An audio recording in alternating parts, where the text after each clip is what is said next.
இன்னைக்கு நம்ம ஸ்நாக்ஸ் பார்க்க போகிறோம். குழந்தைங்க ஈவினிங்ஸ் ஏதாவது ஸ்நாக்ஸ் வேணும் அப்படின்னு சொல்லிட்டு வந்தாங்க. ஸ்கூல் விட்டு வந்த உடனே நம்மளை கேட்பாங்க. நம்ம கடையில் போய் வாங்காமல் வீட்டிலே பண்ணலாம். அதுக்கு தேவையான பொருட்களை நம்ம பார்ப்போம். காஞ்ச மிளகாய், உங்களுக்கு தேவையான காரத்துக்கு ஏற்ற மாதிரி போட்டுக்கோங்க.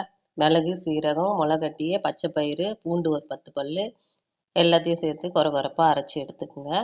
அதுக்கு முன்னாடி நம்ம ஒரு கப்பு பச்சரிசி மாவு வீட்டிலேயே ரெடி பண்ணி நான் வச்சுருக்கேன். அது கூட கொஞ்சம் எள்ளும் கொஞ்சம் வெண்ணெயும் போட்டு இந்த அரைச்சி வச்சிருக்க விழுதையும் கூட போட்டு கருவேப்பிலை ஒரு கொத்து தேவைக்கேற்ப உப்பும் போட்டு நல்லா பிசைஞ்சு எடுத்துக்கோங்க. அடை தட்டுற அளவுக்கு பிசைஞ்சிக்குங்க.